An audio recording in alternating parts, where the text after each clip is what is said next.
All right. Well, perhaps your life is something, and perhaps that's why they were singing the song. We have a lot to cover, and unfortunately, the state assumes that you are just a cog in the machine for statism, and that if you don't identify with the state as much greater than yourself, somehow you're the problem. You're the one who's pulling everybody else down, and it's relying on you to sacrifice yourself for the group. I want to talk a little bit about the group in Washington, D.C., and what they did again, which really shouldn't be necessary if they actually upheld their oaths. If you go to the, of course, genetically superior Gardner Goldsmith Substack, you'll see this in the news notes. Yes, the House passes another war powers resolution to stop Trump because all the others have done so well, because they actually don't need something like that to stop Trump.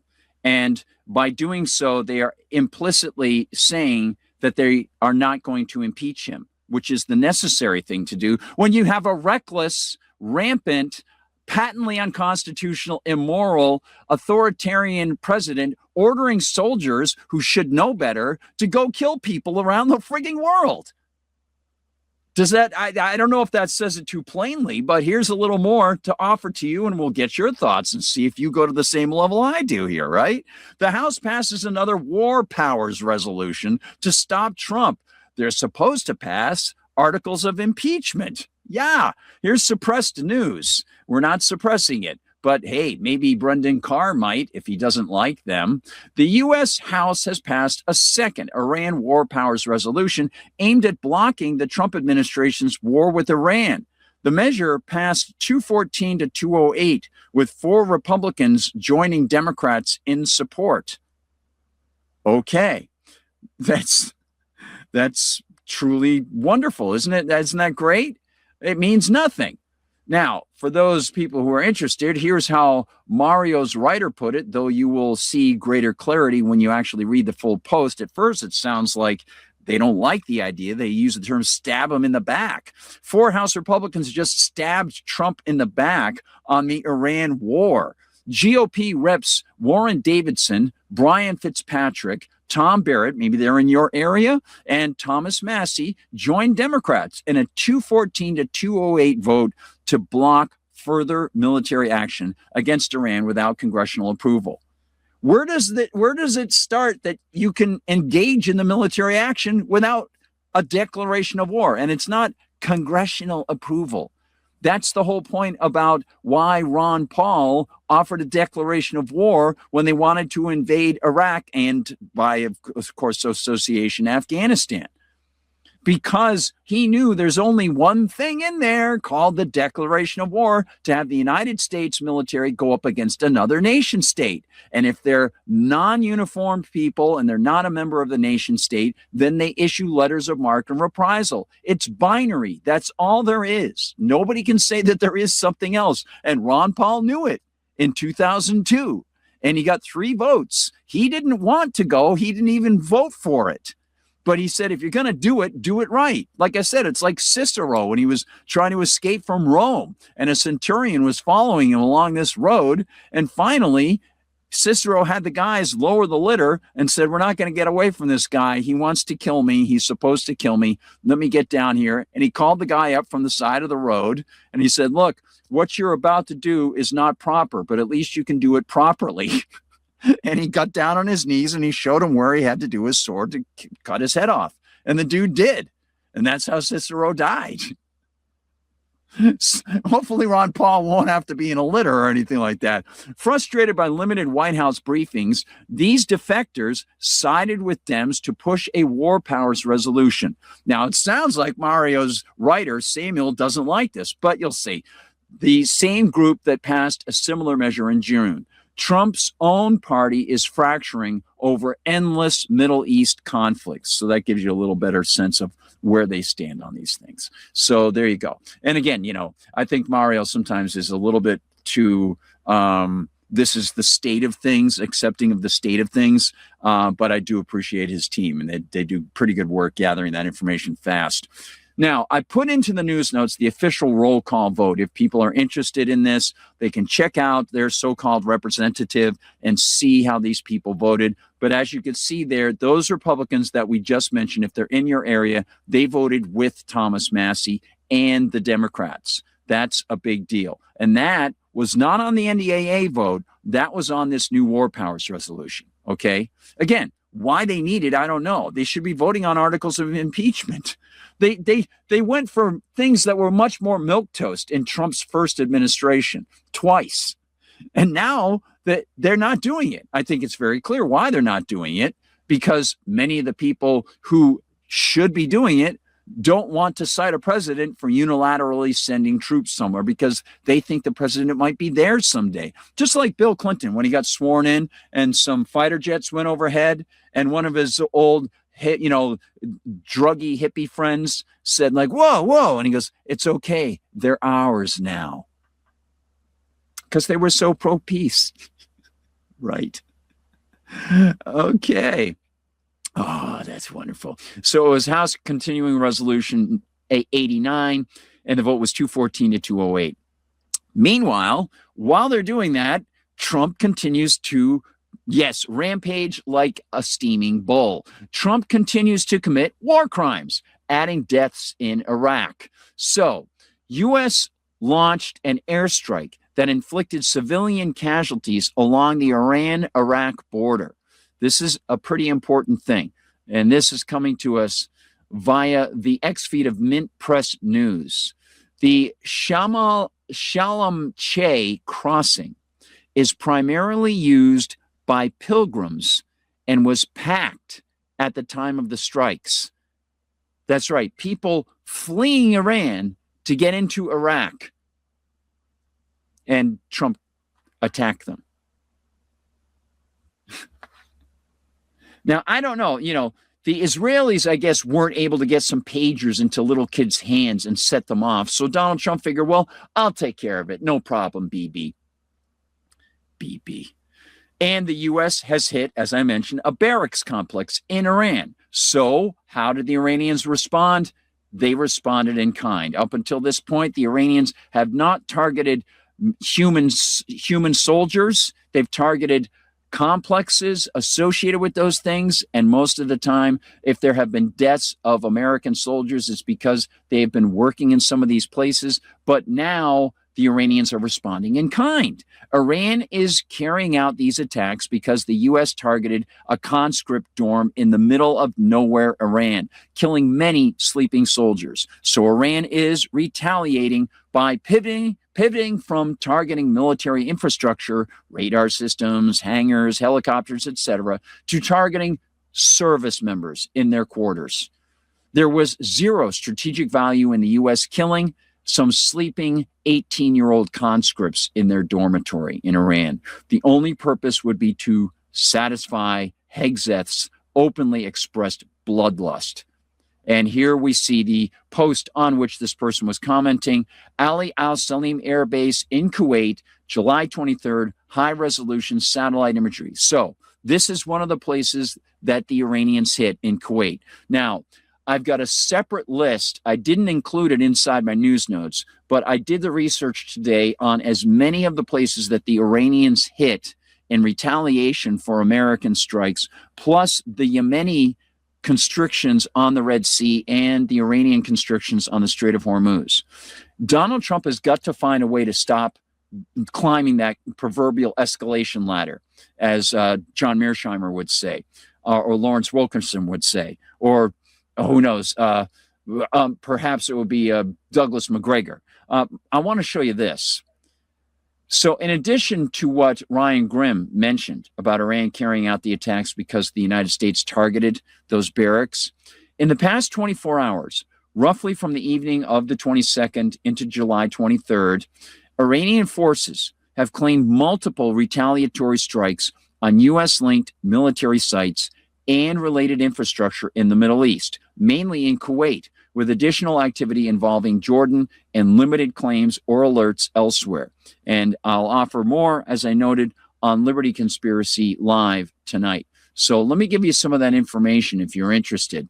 And some of these places, they might only pertain to, and some of the people who are really interested in the locations and so on and so forth. But just to let you know, inside Kuwait, they hit a logistics and HIMARS site at Camp Arafjan. Iranian sources claim the strikes destroyed or damaged HIMARS, which are extremely expensive. The United States can't replace those very quickly, on the launchers on the ground-to-ground system. Then there's the Ali al-Salam air base that we mentioned before, and they claim to have hit fuel storage tanks, MQ-9 drone hangars, Patriot air defense elements, and telecommunications towers. And then Camp Udari, Adhiri, and Camp Doha and Al-Doha. Camps claims targeting helicopters and ammunition and logistics storage. Plus in Jordan, U.S. bases in Jordan. Let me just check this out. Claims of radar strikes, THAAD, Patriot, C-RAMS missile systems. So we're talking probably just in a day, hundreds and hundreds of millions of dollars of equipment gone. And it won't be replaced this year. That's for darn sure. Bahrain, limited other activity, air raid alarms and intercepts reported, Iranian claims of targeting U.S.-linked air defense and radar, isolated references to possible activity, including Saudi bases in King Abdulaziz Air Base, and the overall pattern, strikes are framed by Iran as retaliation for continued U.S. operations, which is exactly what they are. Now, to give you further information, I want to show you a little something from the coverage from RT, and then ask you a question. How long do you think the United States can keep this up? Now, I want to also recap this at the end of this coverage of the immediate strikes with another quick recap on the votes on the NDAA incorporation, and we'll talk more about it. So here we go. I'm going to check this out here. All right. So, all right. And okay, so here we go. Now, this will show you some of the things that are going on in the Strait of Hormuz, and in the Red Sea. And we come in right after a really cool piece with Tara Reid, of course. I've been in touch with Tara, hopefully getting her on the show too. It's been a while, over on the backside of X. She's over working for RT now. She has a show. They just interviewed Tucker Carlson on it, actually. But here we go. This is the coverage from RT. Well, Donald Trump has vowed that if the Houthis attack more ships near the Yemeni coast, Iran will bear the blame and the punishment for the strikes. Please let this truth serve to represent that if they do this again, the U.S. will hold Iran responsible, and that the Houthis are a surrogate and or proxy of Iran, and major military punishment will be inflicted upon Iran, and of course the Houthis themselves, who I am very disappointed with in that they have, until now, acted very professionally and smart. That's as footage circulating on social media is said to show multiple Saudi oil tankers being hit by Houthi forces off the Yemeni coast. A spokesperson for the militant group said the vessels were struck by missiles and drones for violating the maritime blockade of the Bab el-Mandeb Strait. He also warned that any Saudi attack on Yemen would trigger severe retaliatory strikes. The Yemeni armed forces carried out a qualitative military operation targeting 2 Saudi oil tankers that violated the ban issued by the armed forces in the Red Sea, a number of ballistic and cruise missiles and drones in the same. So I just want to mention this chaos is just going to go on.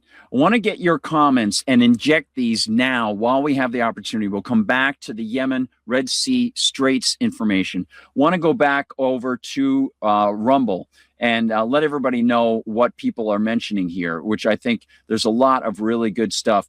Right up here, we've got this. Breaking, Iran rejects latest U.S. peace offer. Trump considers massive attack with Larry Johnson. Thank you, SMU. Yep, and of course, Trump is going to constantly threaten that. At a certain point, he's not going to be able to conduct a massive traditional attack. He's just not going to have the power to do it. And then there's going to be a major question of what's he going to do then? I don't think he'd be crazy enough to use tactical nukes, but yeah, he just can't keep this up. And we've got somebody mentioned long live near Pert. Then we've got this. They could make, SMU makes a good point here. They could make a narrower argument regarding impeachment or not, or take the reins of negotiation back from the executive branch. Yep. Mary Ploppin says despicable. And Birdhouse Blues makes a good point. Witkoff and Kushner should never be negotiators ever again. Same results. Destined to fail. Plan worked out perfectly. Yeah. Thank you. Thank you, everybody. Back over to the news notes. We'll continue with this story out of Yemen and Ansar Allah. Same context, the Yemeni armed forces forced about 10 ships to retreat and return. It affirms to the Saudi enemy that any foolishness or aggression targeting our country will be met with major operations deep within its territory, and the consequences will be dire for it. And that's as Iranian forces have been launching new retaliatory strikes against American bases in the region. Authorities in Kuwait have reported that Iranian drones have targeted the country's border with Iraq. The attack caused material damage, but no casualties were reported. The IRGC says it is not Iran, but the U.S. that is violating Kuwait's sovereignty and territorial integrity by putting its military bases in the country and operating outside of the law. American bases in countries are places where Americans, and anyone they want, can enter and leave without border control. Not only your military, but even your Minister of Defense does not have the right to enter there without the permission of the American guards. So it is America that has violated your territorial integrity and sovereignty, not us. We are attacking lands that are occupied by the American army, an army that knows nothing but crime. Earlier, I spoke to journalist Hussein al-Bukaiti, who says that Donald Trump has decided to shift the blame to Tehran because the U.S. president knows he can't do anything to help the Saudis remove the blockade. It's really funny. I just hear, like he was saying yesterday, when he heard, or before, when the Houthi announced that they will block the Red Sea and will target Saudi ship, he said that we have hit the whole Houthi hard before, and they must have learned from that lesson, and we could do that again. And now it looks like he's backing down from that. I mean, Trump, he always release those type of statement, and he definitely remember that he cannot actually deal with. Just a little pause there when they were streaming. Ansar or the Houthi or the Yemeni army here in Sana'a, especially when he's now busy attacking Iran. That's why now he put the blame on Iran, because he knows he cannot come and attack Yemen or aid or help the Saudi in protecting their navigation. The Red Sea is, I believe, is one of the remaining supply line for the United States aircraft carriers and battleship in the Indian Ocean. That's why he's gonna now put the blame on Iran. But for Yemeni here, it doesn't matter. What Trump do, it doesn't matter who is to blame. The Saudi should as well learn that whatever they do, whatever will come to aid them.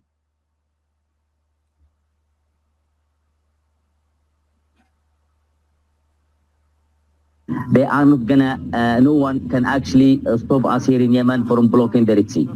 Very good. Absolutely right. And I appreciate the fact that I can get RT and record the stuff, even at the little pause there.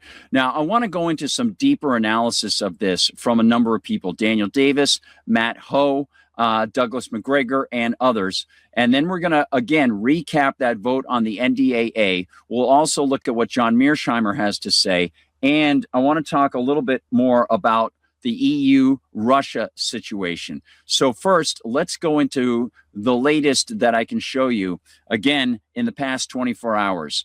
So let's show this. Iran destroyed an Amazon data center in Bahrain.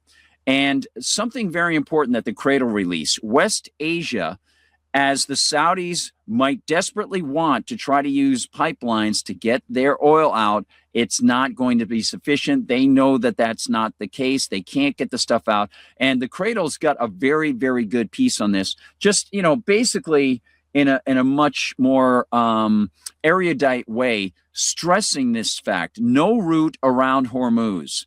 Why West Asia's pipeline alternatives fall short. The rush to bypass Hormuz leads back to the same problem. Every alternative route remains hostage to war, rival choke points, and political disputes.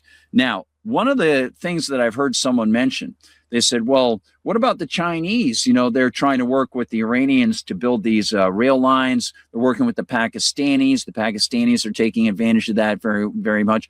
Couldn't, some Western force just blast out the rail lines? Yeah, that's absolutely true. And then people will rebuild the rail lines. In fact, people could even build parallel hidden rail lines and then expose those rail lines later. But the same sort of vulnerability occurs when it comes to ships. And it's very difficult to replace a ship once it's been downed, or to bring a ship to a place. It takes ages. So there are advantages and disadvantages all the way on either side of this. And I think it's very smart for the Chinese and the Iranians to be arranging that export route for Iranian fuel to go to China. And this is something that the Americans should have anticipated.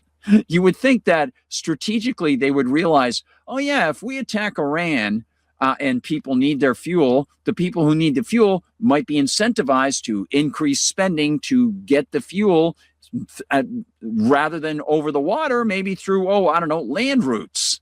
Yeah, and how much is the United States going to be expending in armaments to try to stop all of this in both areas? Oh, that's right. They don't have all that stuff because they've been handing it to Israel and Ukraine. Well, here's this, of course. No route around Hormuz. Why West Asia's pipeline alternatives fall short, by Hussein Askari. And he writes this, quote, the only alternative to the Strait of Hormuz is the Strait of Hormuz.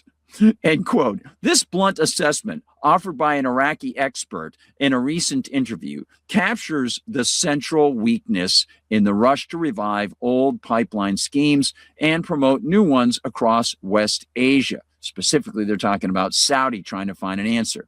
Since Iran effectively closed the Strait of Hormuz after Israel and the U.S. launched their second war against it in February, the region has been flooded with proposals for alternative oil export routes. Washington has encouraged these plans, while several governments have presented dormant or unfinished pipelines as strategic solutions. And guess what the Iranians just did? They just added more mines off the coast of Oman. So they're not going to be getting it out from Saudi through the UAE and eventually if they're trying to get them through Oman. It's just not going to happen.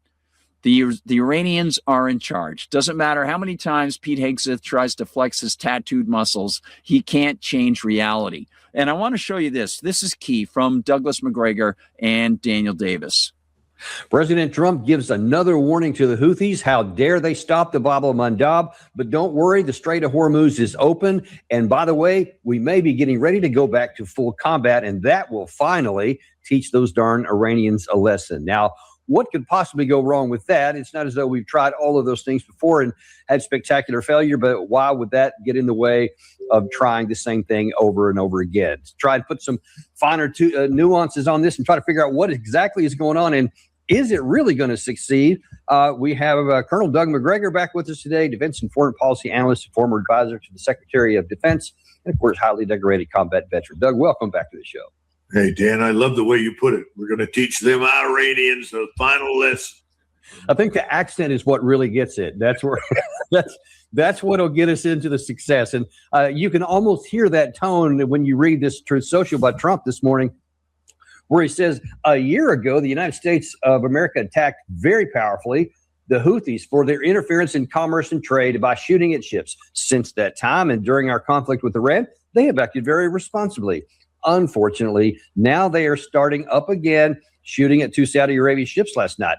Please let this truth serve to represent that if they do this again, the U.S. will hold Iran responsible, in that the Houthis are a surrogate or proxy of Iran, and major punishment will be inflicted upon Iran. And of course, I'm very disappointed in what they have been doing. And I'm sure that last part there is really going to get to the Houthis. Says, no, now that they know that President Trump is disappointed in them, I'm sure that they'll start letting the ships go through. What do you make of that?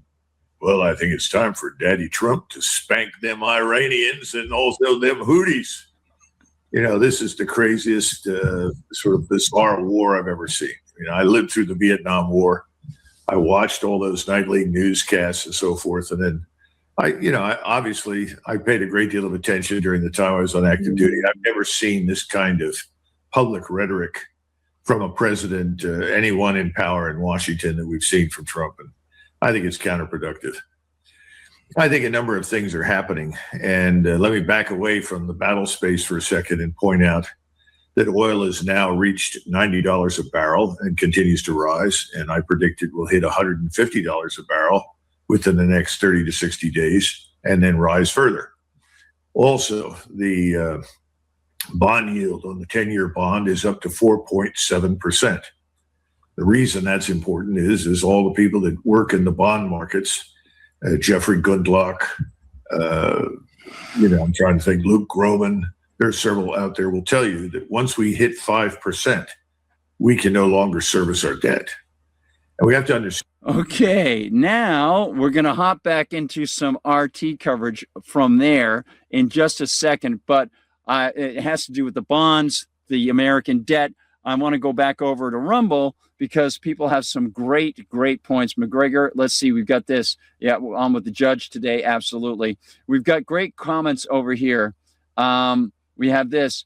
Oh, got Mario on another tab. Yeah, he watches the breaking news. Thanks, SMU. Hey, Karen is there as well. Watch for her show coming up soon. And Birdhouse says, I remember having a set of McGregor golf clubs growing up, Karen. And then we have this. Birdhouse says, ship of fools. I see what you mean, Gard. And Harry says, why isn't anybody organizing protest marches? If this doesn't stop, the end is near.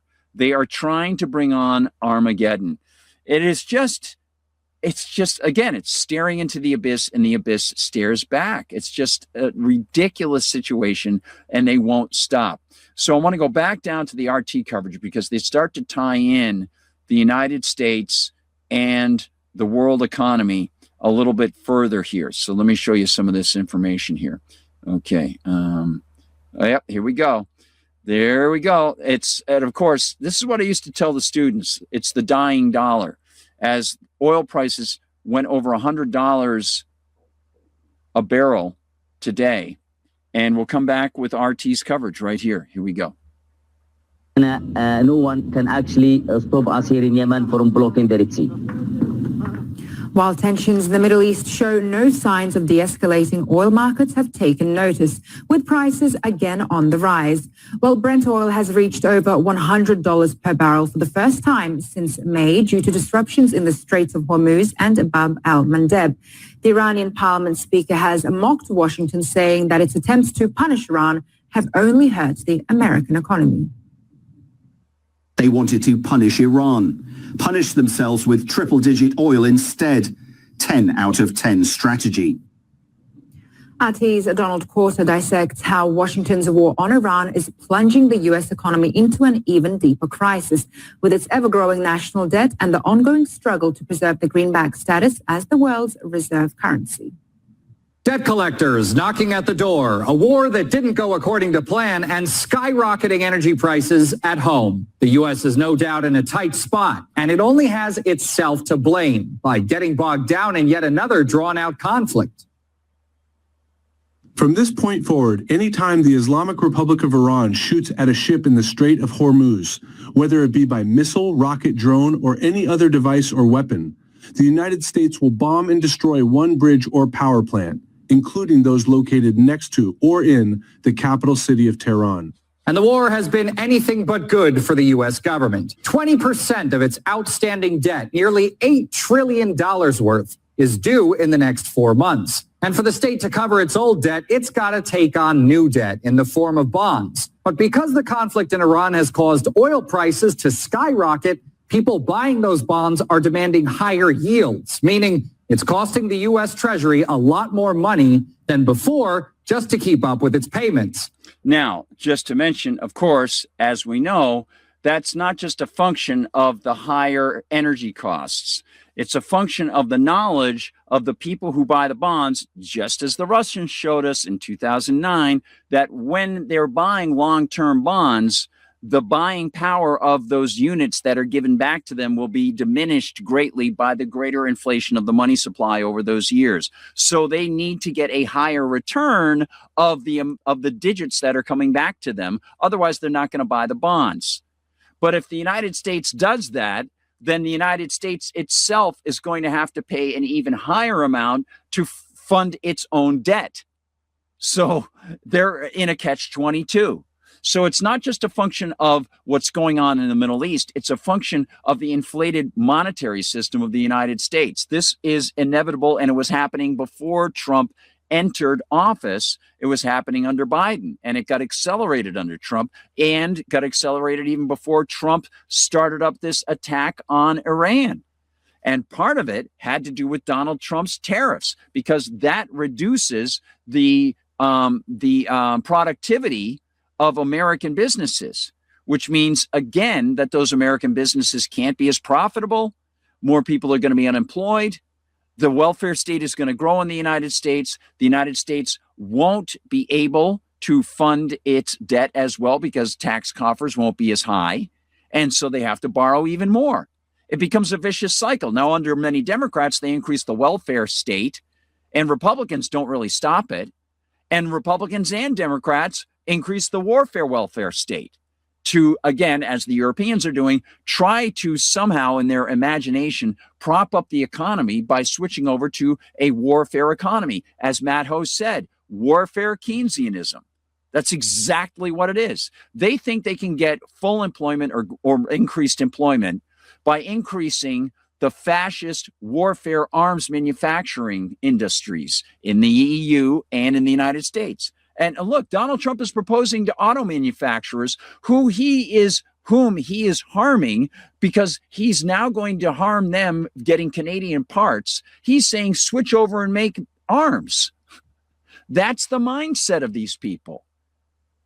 It is just it's a deadly mindset, and it's also completely counter-economic. So this is a very important point. He's making a key point there about the need to fund all of that debt, the trillions of dollars of debt coming up in a few months. But it's only half the story when we're talking about what's driving the United States government to have to give some sort of higher return on the bonds, which, of course, again, it's counterproductive to the United States' own debt. It's all a consequence of the sick fantasy of a dollar-dominated world that the White House just couldn't give up on. What they're trying to do is destroy the dollar so that another... He's the one who's destroyed. Every one of the presidents who's been in there has destroyed the dollar. The Federal Reserve has destroyed the dollar. Again, compounded year to year, the Federal Reserve literally shoots for a 2% compounded decrease in the buying power of your dollar every year. That's their ideal. There's nothing like fiat currency. Other country can take over and be the standard, and we're not going to lose the standard at any time. If you have a smart president, you will never lose the standard. If you have a stupid president like the last one, you would lose the standard. You wouldn't have the dollar as you. And if we lost the world standard dollar, that would be like losing a war, a major world war. We would not be the same country any longer. We must ensure that the U.S. dollar remains the world's reserve currency. And as we rebuild our economy and lay the foundation for the next generation of American competitiveness, we must use all the tools available to realign the economic system to better serve the interest of working Americans.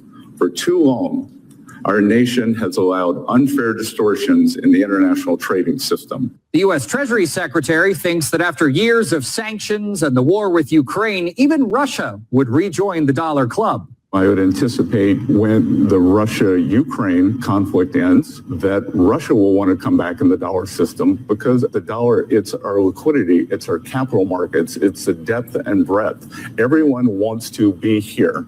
And I think many times, the great thing about the United States is we course correct when we go too far one way or the other. And I think we should not be shy about flexing where we have advantages, and where we have advantages, share with our allies and push back on those who are not aligned with us.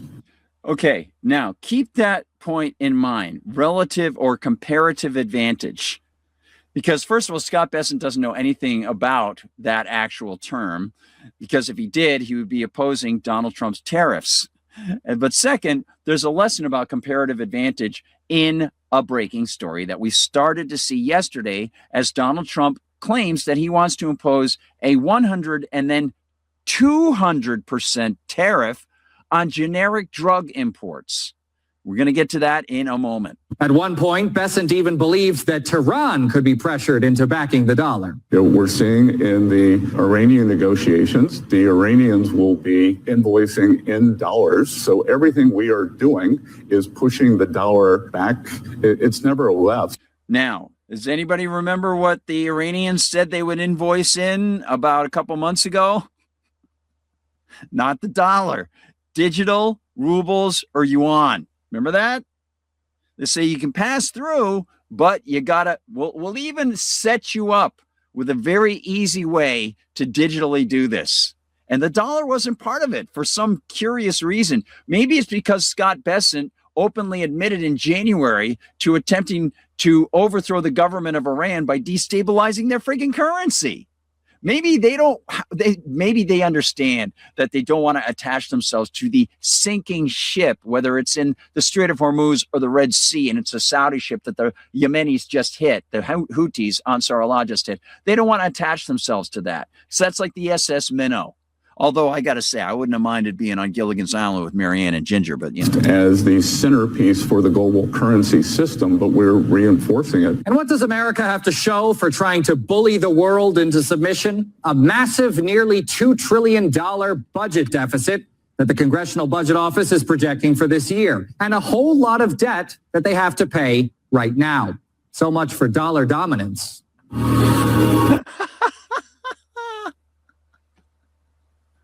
This is, oh man, there's not enough grease paint for this clown show. There isn't, right? So let me get you into that story about the tariffs on generic drugs. And this has a lot to do with India, by the way, as the psychedelic furs would say. India, you're my love song. Here it is. U.S. and world economy. And then we'll circle back, as Jen Psaki would say, we'll circle back to the Russian EU thing, and then we'll look at the NDAA stuff again. But here it is. Trump's insane tariff against imported generic drugs. Here we go. Donald, there's a reason the drug makers move offshore.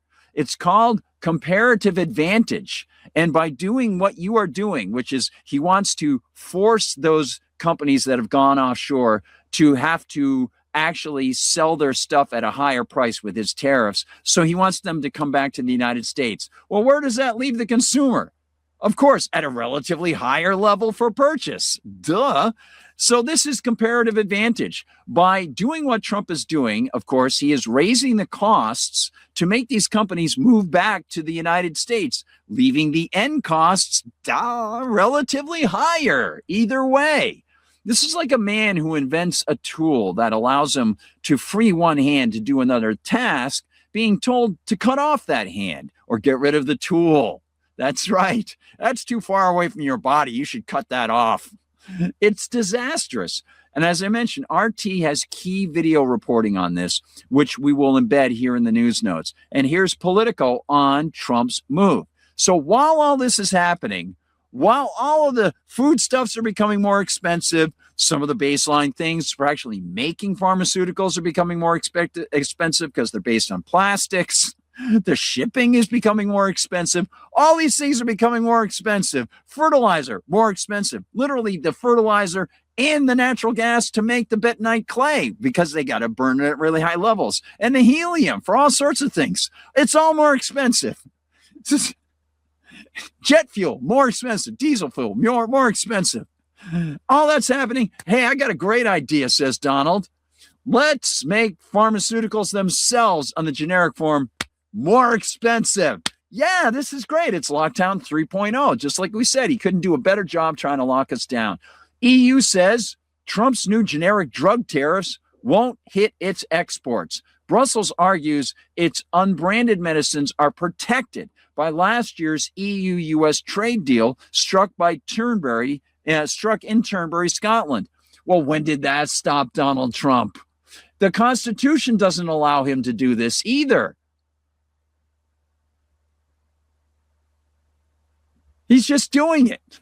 It's like the Canadian thing. They're going back to a 1930 unconstitutional statute. But hey, that's okay. They're going to open up that Gordie Howe Bridge.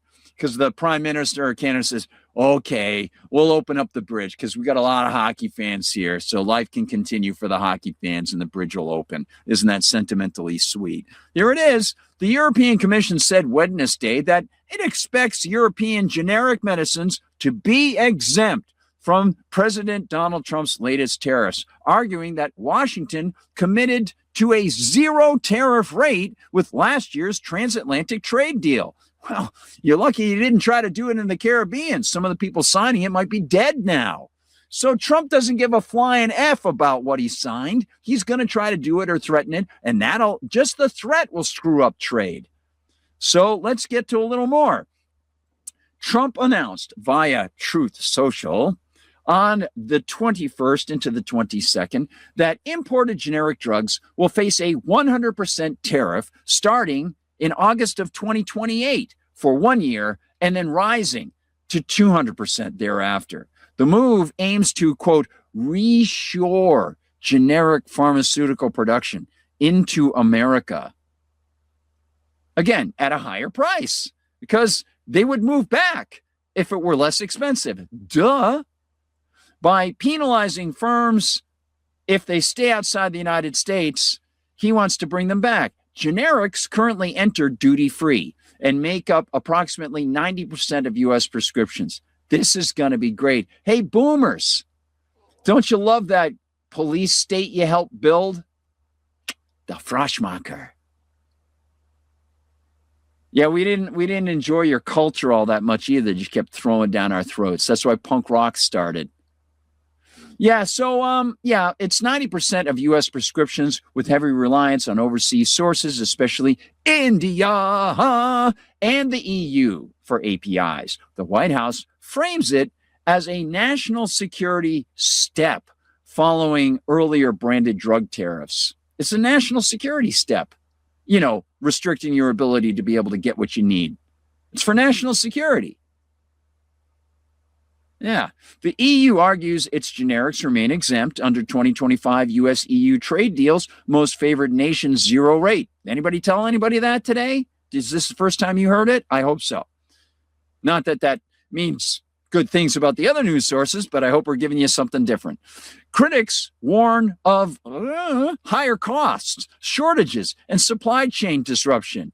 If you scan to 24 minutes into this embed, you will see the excellent RT report. So let's scan in 24 minutes, shall we? There we go. Here we are. We'll get to the Malaysian PM standing against Iran, which is against Israel, which is a very cool thing. They ban Israelis. That's nice. Here we go. The United States, he says it is impossible for Malaysia to be afraid to condemn the killing of innocent people, including in Palestine and Gaza. Well, Donald Trump says he's imposing even more tariffs, so this time on producers of low-cost medicines. He wants those companies to relocate their production facilities to the U.S. The news sparked a massive sell-off on stock exchanges in Europe and Asia. RT India correspondent Radhima Kedia brought us the details about what this could mean for New Delhi. Effective August 1st, 2026, all generic drugs being brought into the United States will continue to have a tariff of 0% for a 2-year period of time, after which the tariff will be raised to 100% for a 1-year period of time and 200% thereafter. This is done in order to reshore generic pharmaceutical production into America with a penalty to those companies that decide not to build plants and equipment within the stated period of time given to them. See, Trump's latest tariff announcement has thrown a major challenge before India's pharmaceutical industry. Now, while the generic medicines do enter the United States, the big message from Washington is that either shift manufacturing to the U.S. or face steeper tariffs later. Now, let me explain why this matters so much to Delhi. Now, the United States remains India's biggest pharmaceutical market. And India exported nearly $8.5 billion worth of medicines in the U.S. in 2026. Around 1/3 of India's total pharma exports in the U.S. market Now, Indian companies are also supplying approximately 40% of generic medicines which are being used in the US by volume. But under Trump's plan, tariffs are, in fact, on generic medicines are set to take a jump by 100% in 2028 and 200% in 2029. Okay, so you got that, right? India provides 40% of all the generic drugs that are used in the United States. I don't even know what to say. It's just, how does it even, like, there's a window sort of diagonal here, like 11 o'clock, right? Here in the bunker in Moscow. And I'm looking and I'm thinking about when I was a kid. And, you know, like you'd be out playing with your friends and maybe be raining and stuff. You had this sort of world, right? Maybe like a rerun on TV of The Rifleman or whatever. You know, you'd run home and, you know, I'd go over the stone walls and through the woods and stuff and see my dog and everything like that. And it's like, okay, I sort of got this under control. This is cool. But there's this like giant puppet guy, like trying to pull the strings on all our lives. And here we are trying to communicate with each other. And all these evil people are sitting there going, no. You can't deal with those nice people in India and get this drug. What are you talking about? No, we're over here. You didn't know we existed when you were a kid, but here we are. Hi. We're going to tell you what you can do in your life. And that's awesome because we got the guns. That's all it is. That's what the state is.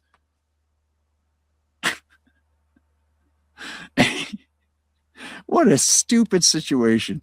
Now, 2 years grace, but the intent is unmistakable. Shift manufacturing to the US or pay.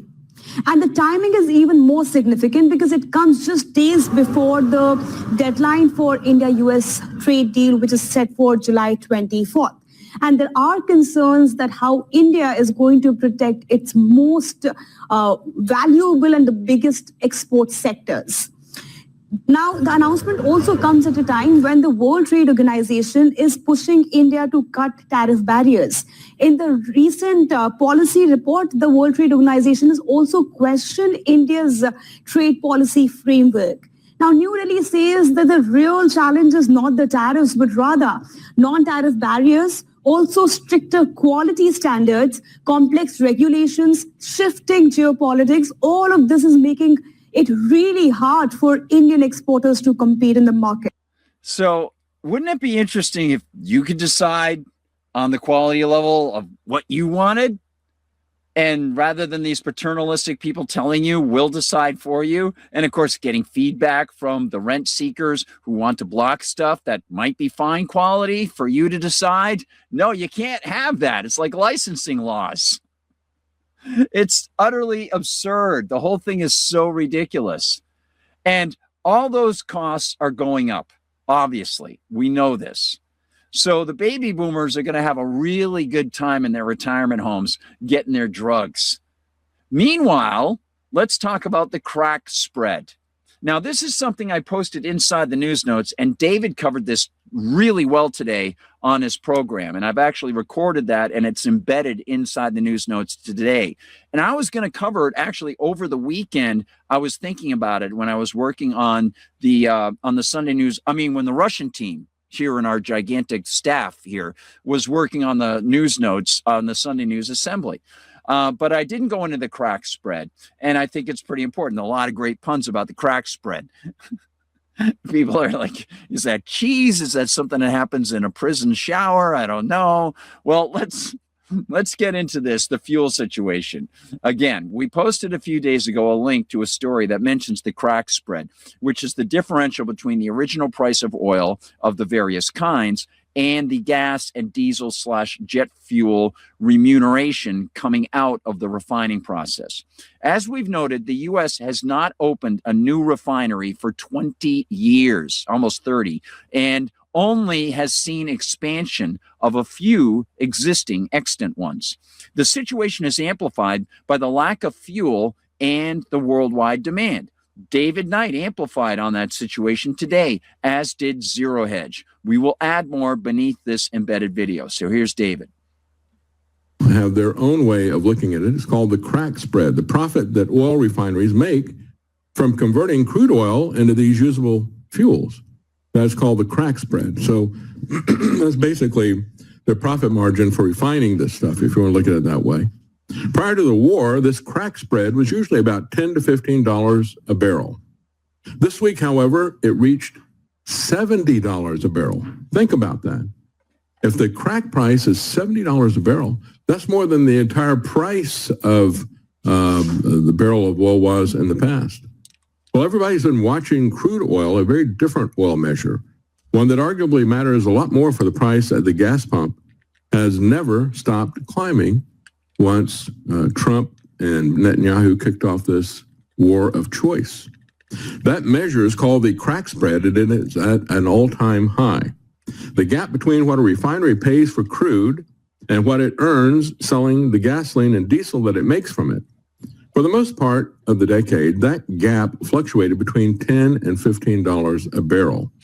This week, however, it hit $70, the widest spread ever recorded.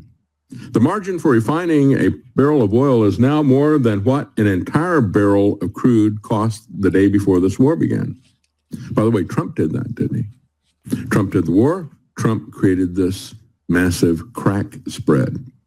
He did it for Israel. It kept climbing while crude collapsed, and it is still climbing now that crude is rising. The crack spread is the market telling you in dollars that the right crude is not reaching the right refineries. The price of oil can do whatever it likes. The machines that turn it into fuel, however, are screaming either way. And so we desperately need peace, says Zero Hedge, but there isn't going to be peace. Nacho, not a chance that Hormuz opens. Matter of fact, it's not enough to give Trump a couple of phony trophies for peace. Or they put up that peace trophy to mock him and said, here's a trophy to the Trump Trophy Collection Center. If we give him enough trophies for enough things, maybe he'll stop the war. Maybe he'll leave us alone. No, I don't know. He's got other people that are making billions from this. The people who are controlling him are making a lot of money. As a matter of fact, whatever happened to his board of peace? I joked at the beginning of this. Here's a guy who has started one war after the other. You really ought to call it board, B-O-R-E-D, board of peace. Well, it was a scam, and it was something he was going to set up, and people would pay $1 billion to get onto that. I don't know if anybody paid that, but you don't hear anything else about it. I guess he just scammed them and took the money and ran like he's done with his crypto scams, that type of thing. Well, we all know the dollar is not backed by gold. What is it backed by? Constitutional scholar William J. Watkins says the obvious. It is backed by force. That's why they always clear the decks for the NDAA. As a matter of fact, when you look at what is happening to the purchasing price of the dollar, the inflation that is being hit, just remember the other day I was talking about how the price has gone up since 2020 when Trump started throwing monkey wrenches into the supply chains, the global economy, with the fake pandemic. A basket of food at Target has gone from $60 just over $60 to over $150. We're talking about 2.5 times as much for food than pre-pandemic. Yeah, it kicked off a recession and inflation that we still not recovered from. Now this is the second hit that Trump has taken at the piñata, isn't it? It's going to bust open. Elastic reading of the Constitution's spending and commerce clauses turned those limits into, quote, what the founders would call a general police power. It has done so, and now it has piled up debt upon debt. It is truly why we are in the fix that we're in. Again, $1.5 trillion for war, not a penny for peace. Gold, however, says Steve Forbes, is an insurance policy, an insurance against currency crisis, inflation, overreaction, and dollar devaluation. That has not changed. Those fundamentals have actually increased. Steve Forbes acknowledged that gold prices have been precipitous decline since hitting their late January highs near $5,600 per ounce.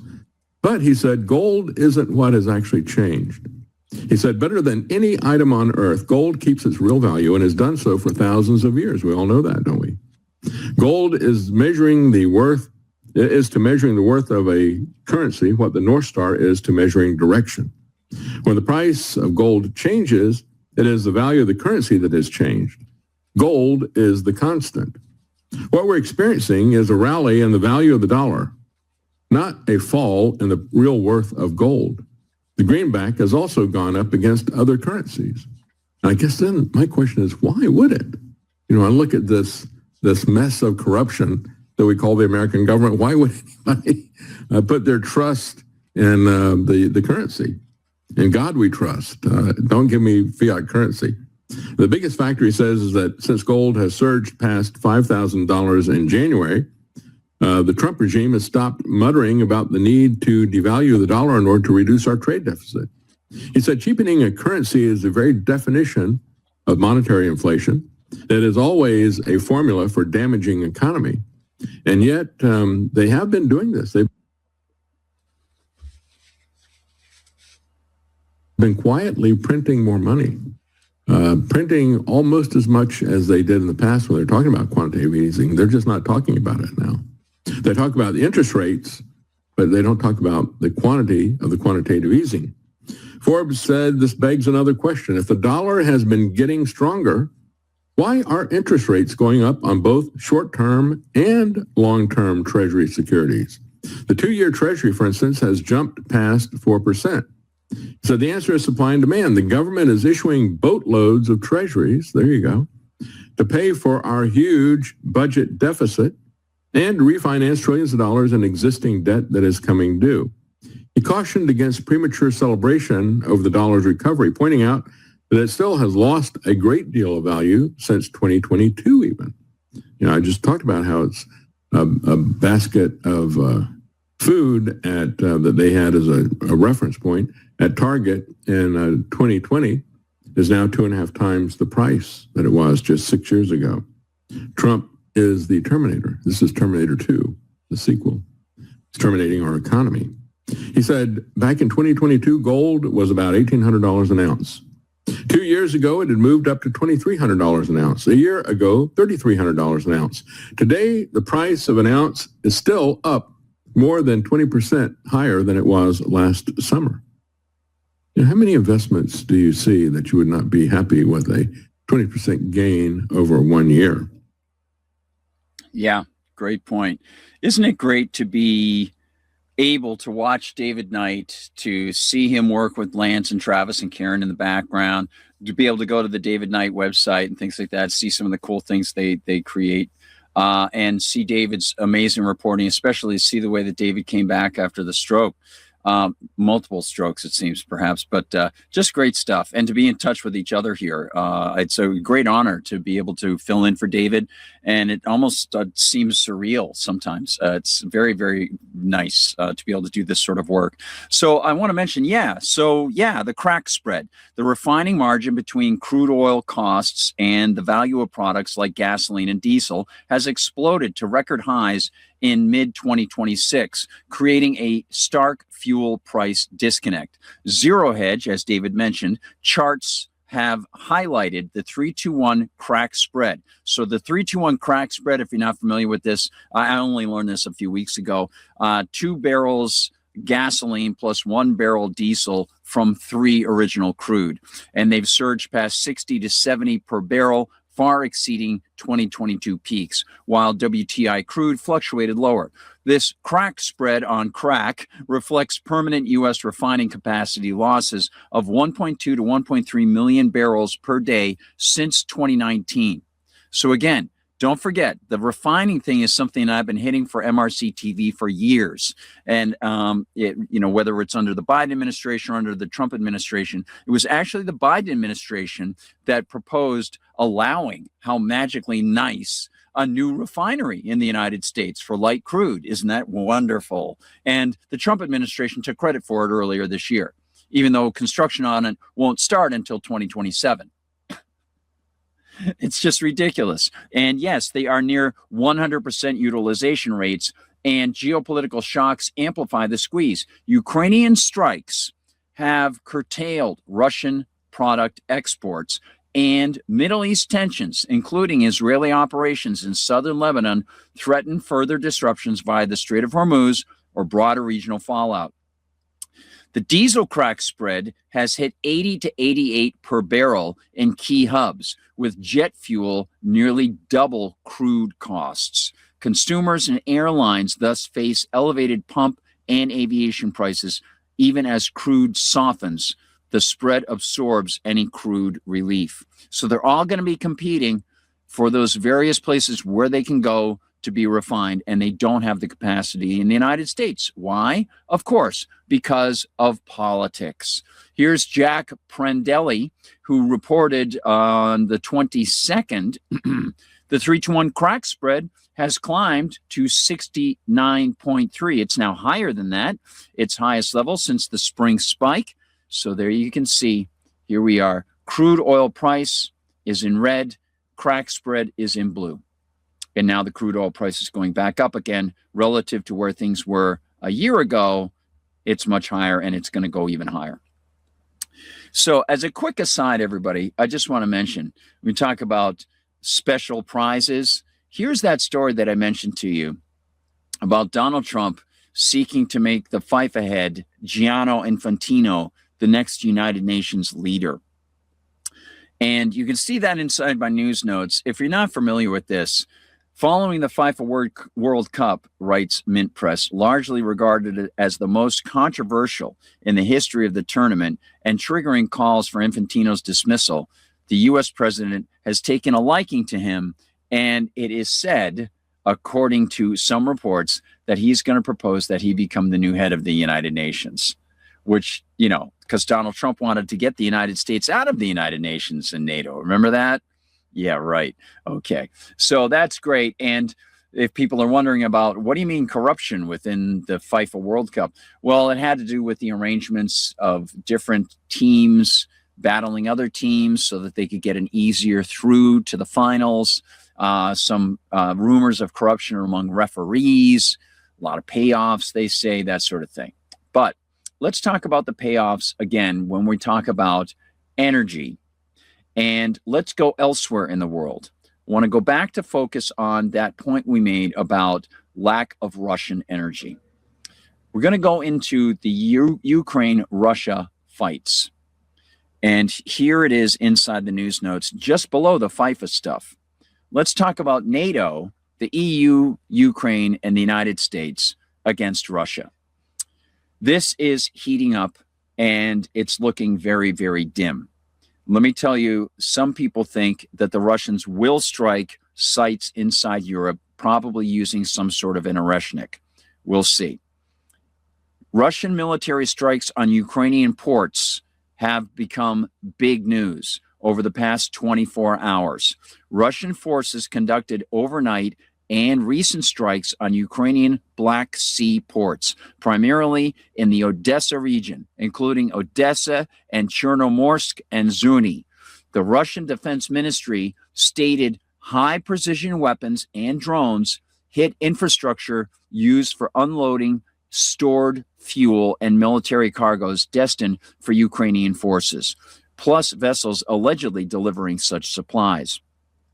Ukrainian officials reported damage to port facilities, residential areas, and civilian commercial ships, with casualties and claims that seaborne exports, key for grain, have been disrupted or halted. These form part of intensified targeting of logistics hubs amid mutual Black Sea attacks. Reports note ongoing operations against port capacity, supporting Ukraine's war effort and trade. So I want to give you this report from NewsX World. Now, we start this hour with the breaking news. We're following major developments in the war with Ukraine and Russia, where Moscow has intensified its maritime strikes just as Kyiv claims significant territorial gains on the ground. Russia's defense ministry has confirmed its forces have carried out overnight strikes on key Ukrainian port infrastructure along the Black Sea coast. Moscow claims precision weapons and attack drones has hit several logistics hubs, with at least 2 commercial cargo vessels struck while unloading military freight and fuel supplies in the Odessa region. Local officials report massive fires at storage facilities and extensive damage to shipping terminals. This latest wave of port attacks comes as Ukraine's outgoing commander-in-chief declares an operational breakthrough on the front lines. General Oleksandr Syrsky has announced that Ukrainian forces have recaptured 700 square kilometers of territory since the start of the year. Syrsky has stated that tactical counteroffensives in the southeast has successfully blunted Moscow's offensive momentum. That's false. So, yeah. Now, let's get into that continuation of the discussion regarding energy. And we had that little blip of FIFA in there, but it ties into the UN, NATO. Now let's look at the EU and Ukraine. Remember, the United States is going to be giving Ukraine another $9 billion under the president who said that he could end the Ukraine-Russia conflict in 24 hours. Because, you know, he's really good. He's like the tooth fairy. Let me give you this actual reporting, thanks to the Russian team here inside the news notes. EU's new Russia sanctions package just went through. And guess what? That's right. There was such dissension inside the EU that they didn't want people to actually see, but some people got to see these reports going back and forth, especially from Greece, that they gave a carve out to Greece. Why? Because for Russian LNG that's going to be going to Europe, the hub for Europe is Greece. The Greek industry for ports is heavily reliant on Russian LNG exports. So, yeah, this is what the EU ambassadors like Kaja Gugu and others have to say. And Merz was complaining yesterday about Germany not having any fuel. That fuel was too expensive, which, of course, is a direct result of his own government and his friends who used to run the government going for green agendas and, yes, getting involved with trying to attack Russia and supporting Ukraine through a proxy war. So now we've got this. Donald Trump strangling the Strait of Hormuz because he won't stop his unconstitutional aggression against Iran, seeing a response coming against Saudi energy exports and all sorts of other exports in the Red Sea. So now it's only going to go through the Suez Canal. If it's associated with the U.S., Israel, or Saudi, sorry. The British have gotten involved and allowed the United States to use a British base in the Middle East as a launch point. So now British shipping will be targeted. Hello, England. Have fun. And now we've got this. Because they're so crazed about Russia and they think that they can create this military economy in places like Germany, in places like Great Britain, and other places inside the EU. Or at least they think they can pass off that idea to their populace while they and their arms manufacturing friends pack their pockets and then leave these offices in Brussels. EU ambassadors today, get this, everybody. This is one of the big ones I wanted to give to you. They today agreed on the bloc's 21st sanctions package against Russia. How's that going for you? It expands attacks to shut down European citizens' work with approximately 94 Russian financial institutions, mainly banks, and the Moscow Stock Exchange. It freezes the oil price cap at $44.10 per barrel for 12 months and targets so-called shadow fleet helpers, plus crypto and oil platforms. Now, some of that can sound sort of like word salad. Now let's talk Greek salad. To secure Greek consent, unanimity required in the EU, this package, get this, includes a 1-year exemption, automatically renewable, allowing EU, chiefly Greek, this is key, because the vast majority of EU shipping of the stuff, the LNG from Russia, is done through Greek interests. That's how you get the whole Greek shipping magnet thing, that through companies, in order to continue, they will be allowed to continue transferring Russian LNG to third countries under pre-2022 contracts. It's amazing. So Athens had blocked earlier drafts of this sanctions package, arguing a full ban would merely shift business to non-EU operators without cutting Russian revenue. Now, one of the things that a lot of times doesn't get discussed here is the rent seeking by friends of the EU who have their own financial interests that compete against the Russian financial interests, with whom people who, if they were free, might be interested in engaging. So if you've got somebody based in, say, France, right, and he's an agricultural interest or something, it deals with, I don't know, agricultural tractor parts or something, right, like that, right? Well, he might deal with the Russians to get some sort of a loan or something like that. There might be a Russian bank or a Russian corporation that might be interested in investing with him, right? But if the EU can block that, then there's only a certain size pool left. And that pool just happens to be filled with fish that have the label European on them, not Russian. So obviously there's a very strong vested rent-seeking interest to game the system against competitors who might provide interest-bearing bonds, any sort of investment or trade. And then you've got the very products that could be shipped over, not just energy products, but all sorts of products from Russian. So financial instruments, real physical products, actual labor, it's all blocked. Because special interests in these areas, once you establish these giant monolithic control hubs like the EU, which was originally created to be a free trade zone, that's what the EU was based on. Well, of course, it's clearly been corrupted, and it always goes that way. This is such a stark example of it. So again, Athens had blocked earlier drafts, arguing that a full ban would merely shift business to non-EU operators without cutting Russian revenue. I wonder if many pop reporters who cover this realize that Greek firms actually dominate specialized Arctic LNG carriers serving Yamal. EU imports of Russian LNG will remain banned from January 2027. So let me give you some of this, because RT has more of this coverage. I think it's pretty key. So let me head over here and show you. This is good stuff. Rachel Marsden's got a great comment on this as well. So we're going to go back over here and show you some of this great RT coverage. All righty, here we go. And there's this. And all right, just going to do this real quick. All right. And EU, Ukraine. Yep, there's Kajagugu.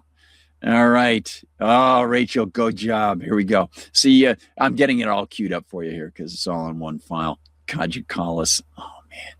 It's just incredible. Okay.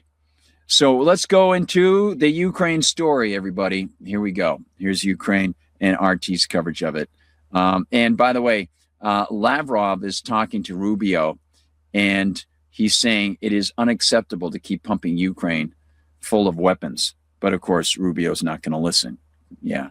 20 were wounded as the result of those Ukrainian drone attacks against civilians. Meanwhile, Russia's Foreign Minister Sergei Lavrov met his U.S. counterpart Marco Rubio in the Philippines, where they touched base for approximately half an hour. According to Foreign Ministry spokesperson Maria Zakharova, Lavrov briefed Rubio on the current situation on the front line in the special military operation and emphasized the inadmissibility of further arming the Kyiv regime and the destabilizing policies of European countries, which are still seeking to inflict a so-called strategic defeat on Russia. Lavrov reiterated the Russian side's readiness for a political and diplomatic settlement of the conflict and its commitment to the proposals made by Washington at the meeting between Presidents Vladimir Putin and Donald Trump.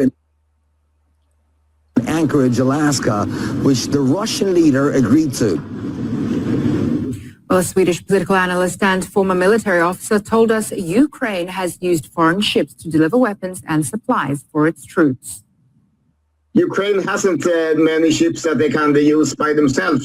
And if there are just a few ships, they are very easy targets. So this is a huge blow to Ukraine. You can, of course, send military aid through railways, but the amount you get by railways is much lower. And it has been more risky to send it by railway. Until now, the ships has been rather protected, because they have sent aid on foreign ships, and those ships has not been attacked by Russia because they didn't want to provoke Western countries. But now they have stopped sending those ships, because even if just a small amount of ships are being struck and maybe sunk, it's too risky. Meanwhile, one of Kiev's main backers, the European Union, has agreed to a new 21st sanctions package against Russia. And that's all despite this policy undermining member states' interests in everything from energy supplies to fish imports. However, the bloc's foreign policy chief, Kaja Kallas, says it's all being done to hurt Moscow's economy. We have agreed on the 21st sanctions package against Russia. It delivers sweeping measures targeting Moscow's financial system, its military-industrial complex and energy sector that keep Russia's war economy running. We're hitting Putin where it hurts most, cutting off the financial lifelines he relies on to sustain his war. This is not the end of the road on sanctions. We're already working on the next steps. The EU must be ready to respond to any further Russian escalation. Ooh, a 21st swipe at Russia from the EU, and apparently not the last either, because there's always a next step. There has to be. Otherwise, someone might ask what the first 20 or 21 now did. Meanwhile, inside the EU, each new sanctions round now follows a really familiar ritual. First, you have the show of unity in public, while there's lots of arguing in the kitchen where they're cooking these sanctions up. And also word leaking out in the Western press of a growing list of countries asking, just to be clear, how much of this are we expected to absorb ourselves?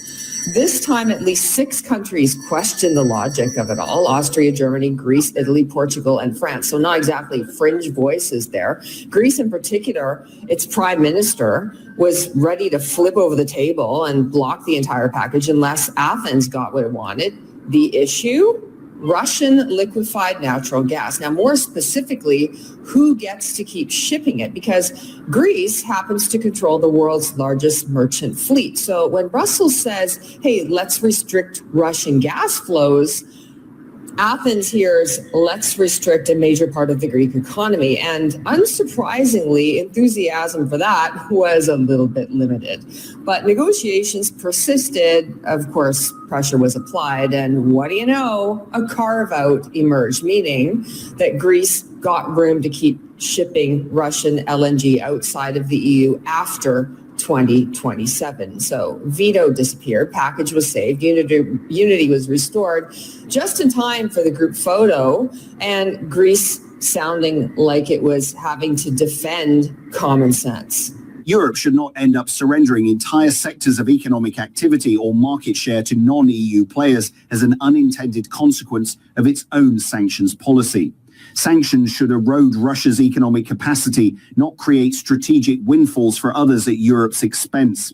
All right, so quick translation there. If Europe steps back and its economic rivals on the competitive global playing field step in to fill the void left by Europe, then you're not really punishing Russia so much as you're just switching yourself out as a supplier to your customers at your own expense. And the inability to grasp that basic logic is now making for some really batty statements coming from the EU, because once sanctions become your default go-to, as they have for the EU, then pretty much everything starts to look like a potential weapon, even fish. Yep, here's the bloc's chief diplomat sounding like she's just discovered the potential for militarizing all-you-can-eat seafood buffets. First on fish, I must say that before I was, in this job, I didn't know that fish are so geopolitical. I know fish are really, really something that are hindering all important geopolitical processes. Wow, yeah, weaponized fish, that's where we're heading. Then there's the issue of visas. France and Italy push back against banning entry for former Russian combatants, sounding like maybe they'll be up for revisiting it at some point down the road when it's someone else's problem. Austria has its own priorities. It threatened to veto new sanctions unless there was some movement on compensating its banking sector for its losses in Russia. And Bulgaria also intervened to remove Patriarch Kirill from the sanctions list. Well, the real story is not really the sanctions themselves anymore, but rather what they're doing to the EU itself as they all keep trying so desperately to agree. Well, Western propaganda is so strong that people... That's right. And we'll cover a little bit more about the Western propaganda in just a little while. But I do want to just mention to you that obviously we're going to be running into some major fuel problems coming up. And I also want to mention that this problem of the EU and their ramping up with Russia could be leading to some really, really bad kinetic responses from the Russians. Brent, how are you? Good to be back, and it's cooler here. I understand cooler where you are, and you had a great vacation, so all the world looks good. It does. Right. until we start examining it. Before we get to what our mutual friend Alistair Crook is calling Iran War 3.0, a few questions about Ukraine, Colonel. If you're winning a military conflict, as Vladimir Zelensky claims he is, why do you fire your defense minister and 2 senior generals? Principally because you're losing control and you don't know what to do about it. So you move the pieces on the chessboard around to make people think you do know what to do about it. I think we're looking at something truly profound happening right now in the Ukrainian theater, in the European theater. I think Putin and those who support him, and that's the large number of people who count in Moscow and elsewhere in Russia, has made up his mind he's at war with NATO. And I think what we're going to see next that's going to astound us all is an Oreshnik or 2 or 3 hitting a NATO target in a NATO country. When you say NATO target, Colonel, do you mean military? Do you mean political leadership? Or do you mean a manufacturing facility that produces weapons that are eventually being used against Russia? All the above except the political authority. I think he's smart enough not to do that. I think he's going to pick a country that is less consequential, except it will be consequential in terms of the struggle in Ukraine because the intelligence or weaponry or both are coming out of that country, and they're clearly identifiable as NATO.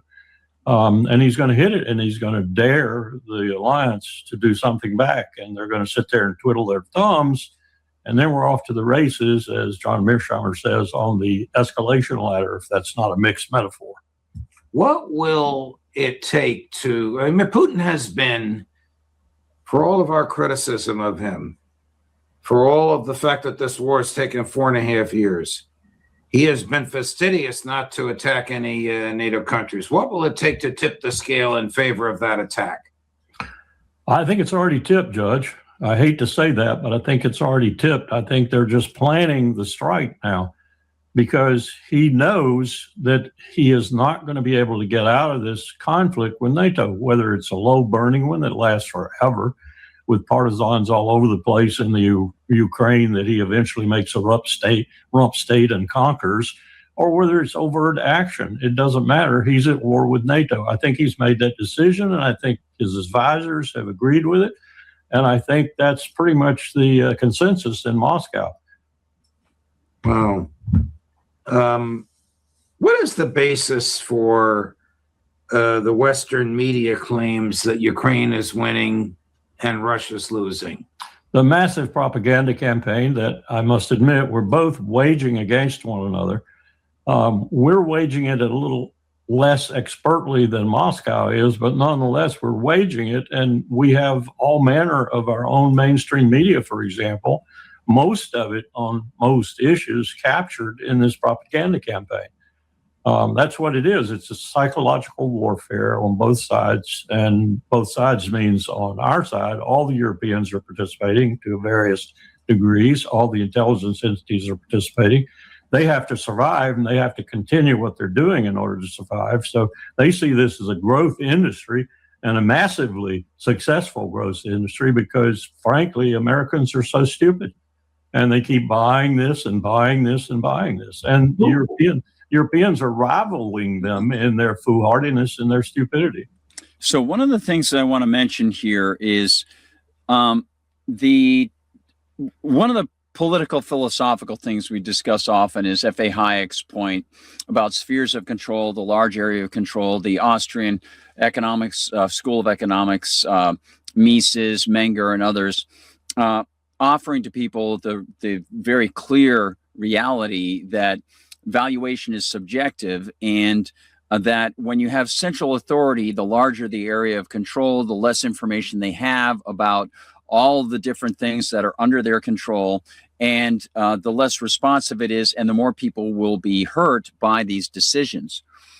And I was thinking about those folks walking on their carpeting and air conditioning in Brussels in the EU, LARPing at life, essentially. And the way that the people on the street working in, Cornwall or working in, Concord, New Hampshire or Concord, Massachusetts, going about their daily activities are so distanced from these things that the information isn't available to them to make any sort of decision or even be aware of many of these things.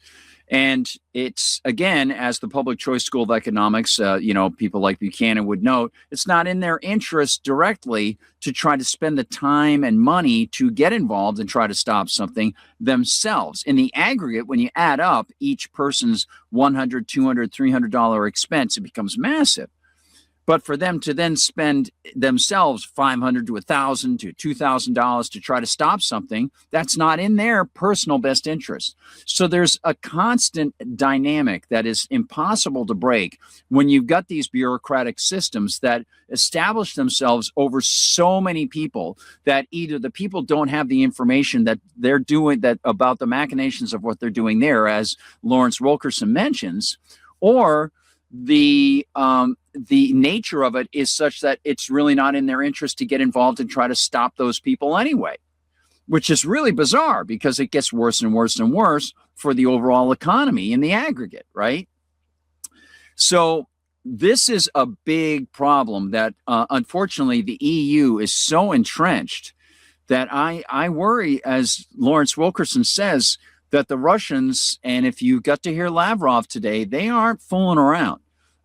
They have already switched over into, you are going to see responses in Europe if you continue to use Ukraine as a proxy for your own aggression. Just saying. So with that, let's switch out of this topic, and I'm going to finish things off in just a minute. We're going to go to some music, get some of your opinions over at Rumble as well. Feel free to drop your comments over at X.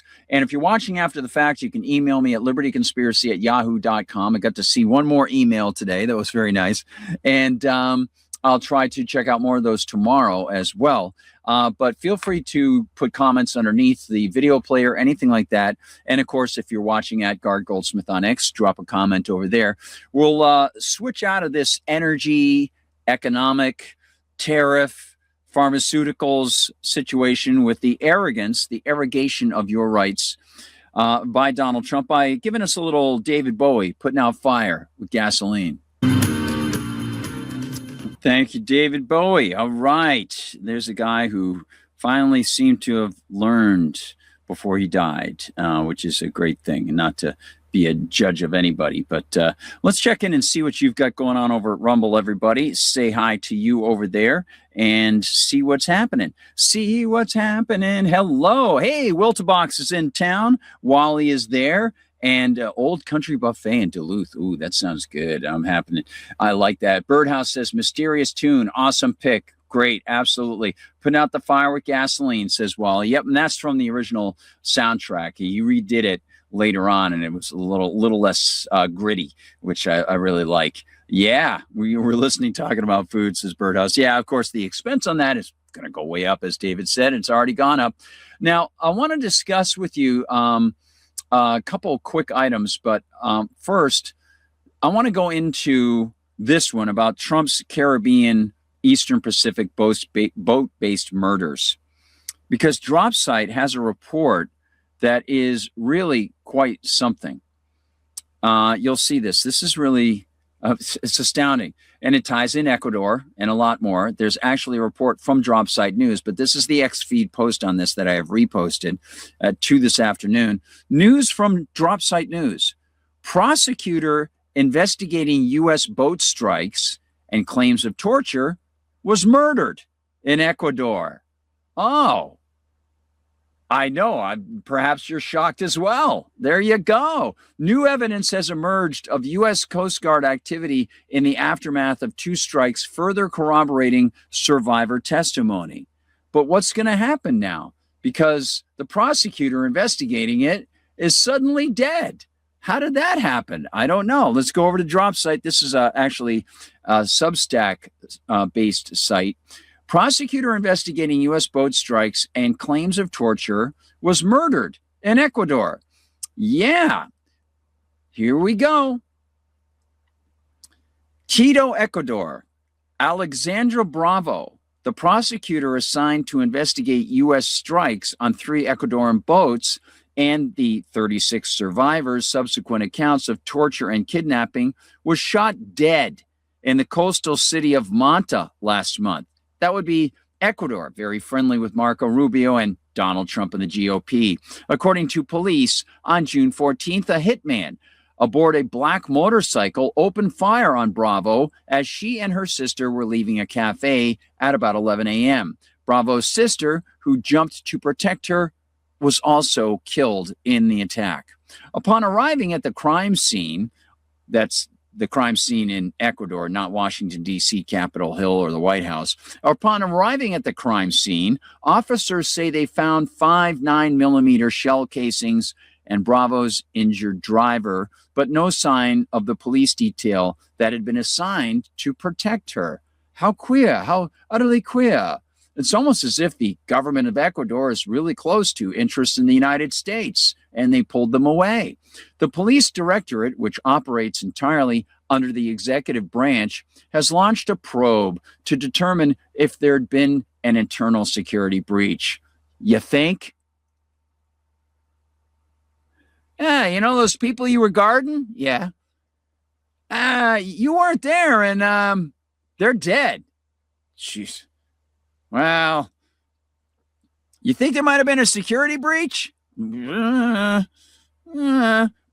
is the 26th member of Ecuador's justice system to be assassinated since 2020, as Barbara Walters would say, and the second individual investigating state crimes murdered that week. Besides her usual caseload of homicide and organized crime, Bravo had been working the Fiorella Negra Francisca and Don Maca cases, a series of drone attacks on civilian fishing ships exposed by DropSite in April. Is anybody else reporting on this on the stream? Let me know, because I'd like to join forces with that person. 2 of the boat's crews returned home and reported being abducted, blindfolded, and starved for 8 days by American gunmen in U.S. military uniforms aboard a U.S.-flagged patrol ship before being abandoned in El Salvador. At least they didn't get dropped off at Seacot, you know, because I hear the food is cold there. That's, you know, yeah. The UN Committee on Enforced Disappearances, by the way, if you're just reading the transcript of that, that is sarcasm. The UN Committee on Enforced Disappearances endorsed the calls for an investigation, demanding that the U.S. provide information on the whereabouts of the 8 still missing men and any involvement in the matter by April 27th. To date, the U.S. has not responded. What? Under Ecuador's right-wing president, Daniel Noboa, a Miami-born billionaire often characterized as a U.S.-backed dictator, the country has become a central testing ground for Operation Southern Spear, Washington's extrajudicial bombing campaign, purporting to target narco-terrorists, as they call them. While he, released the president of Ecuador, who got busted for trafficking 40 tons of coke. Anyway, they have killed 221 people to date. Now, you got one more. You got room 222. So there you go, huh? There's no evidence that many of the victims, including those in Bravo's investigation, had engaged in drug trafficking, as Brick would say in the middle. In the middle. So there you go. And even if they were, there's something called morality. So maybe it would not be cool to try to attack people because they have a chemical in their possession, and to force others to pay for that attack. Quote, I can't make any assertion regarding it being a political assassination, but evidently, when a prosecutor is killed, it's because of the investigation they're conducting. Yeah, probably. Fernando Bastias, a renowned human rights attorney with Ecuador's CDH and member of the Geneva-based World Organization Against Torture, told Dropsite, that's something we've learned from our experience in Ecuador. That's wonderful. A source inside the Manta Police Department who knew Bravo personally told Dropsite that the Ecuadorian prosecutor was under pressure from her superiors at the Attorney General's office to treat the U.S. attacks as exclusively cases of disappearance. It's like Doug Henning is on the loose. Oh, another person disappeared. What? I don't get it. Whew, magic. The source, who asked for anonymity out of fear of retaliation, a lot of fearful people in Ecuador, said Bravo was told to close all lines of inquiry after 36 of the 44 missing men were found, despite arriving with severe injuries, including 70% vision loss and feet torn to flesh and bone. Yeah, there you go. Which medical experts found consistent with their accounts of explosions and torture. A senior researcher for Human Rights Watch, Natalie Cotrino Villarreal, who interviewed Bravo as part of her investigation into the three vessels, similarly recalled Bravo facing, quote, internal challenges within the institution itself to advance the investigation. Villarreal said the prosecutor repeatedly sought cooperation from other branches responsible for the ship's rescue, including the Manta Port Captaincy, but none responded to her request for information.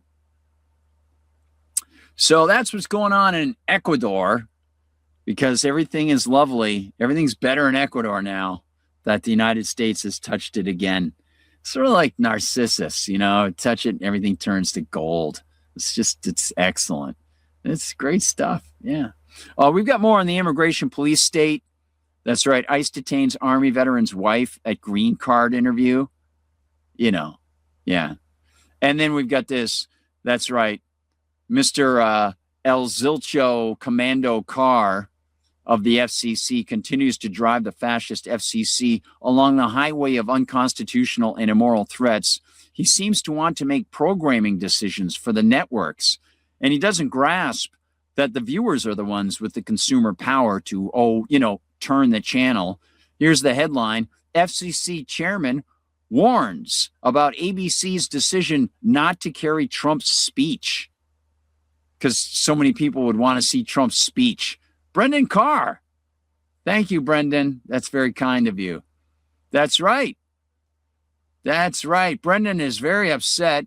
I think when you have the president of the United States standing inside the White House delivering an important speech, I think that's something that broadcasters should be carrying. Hey, here's something you can do, Brendan. Buy your own station. Then you'll see how things get screwed up, or how the FCC screws up things, to use the active voice, by people like you. Yeah. They keep threatening to pull the ABC license, to go after Disney for antitrust and other nonsense stuff. It's just amazing. All right, everybody, let's check in with you and say hi to everybody there. Hey, let's see. Oh, Skunk Hollow is in the house. Hello to you in the Midwest, buddy. And let's all not take a trip to Ecuador and say we did. And we got this. Wally Walrus says the FCC is giving a stern warning. Yes, indeed, buddy. Absolutely, WW. The big W. Yes.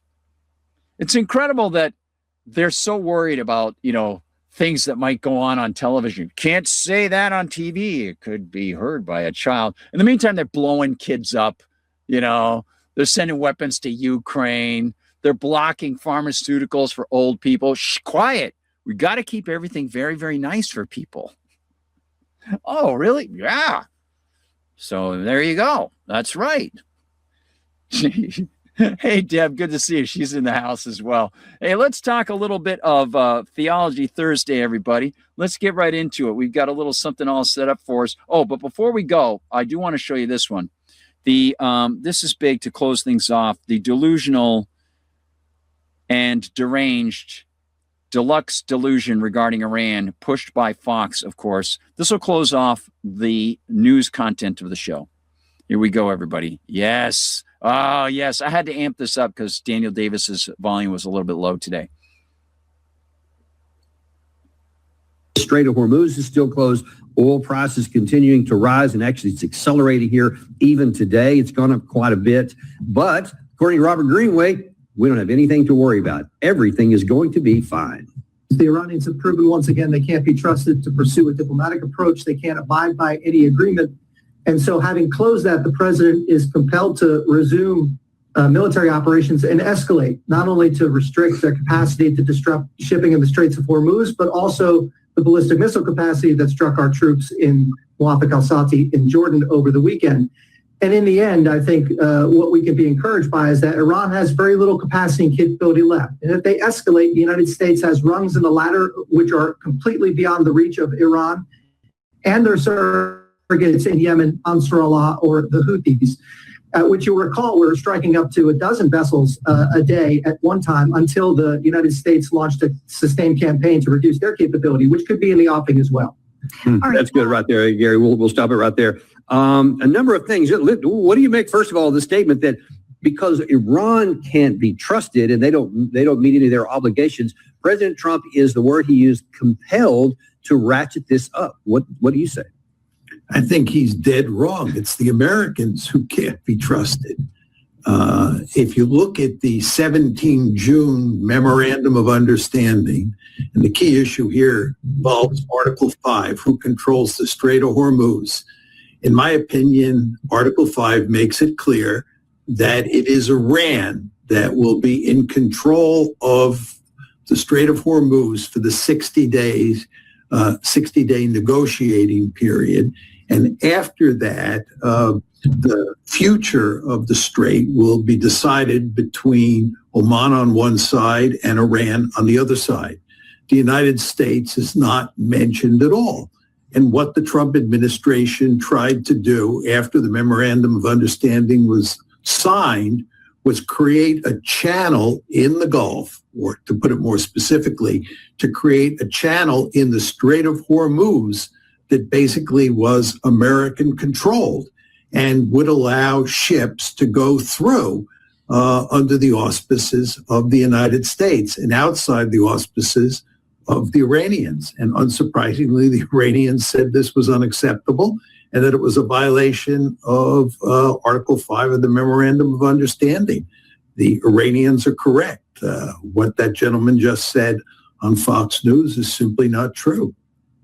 And so what about his comment there that we should be encouraged that President Trump has a resolution to this? So even though Iran is not doing what we want them to, forget about what the MOU actually said, but don't worry because we have escalation dominance. Do we? Well, you want to remember that President Trump signed the Memorandum of Understanding on June 17th because he had no choice. The Iranians were winning the war, and the Iranians held all the cards when you went up the escalation ladder. And this is why President Trump signed what was effectively a surrender document. Now, the question you have to ask yourself is what's changed since June 17th that now gives us escalation dominance. I mean, if we had had escalation dominance before June 17th, we would have taken advantage of that and we would have used it to make sure we got a better agreement. The fact that we didn't take advantage of it meant we didn't have escalation dominance before June 17th. So the argument here is that something has changed. Well, I'd like to know what is that something that has changed. According to my calculations, we've been engaged in this tit-for-tat strategy since July 7th. Again, the memorandum of understanding was signed June 17th. We then welched on the deal, and you got this tit-for-tat strategy starting on July 7th, which is now taking place. And it does not look like we have gained any coercive leverage over Iran as a result of that tit-for-tat strategy. Just, oh man, thank goodness there's a higher power.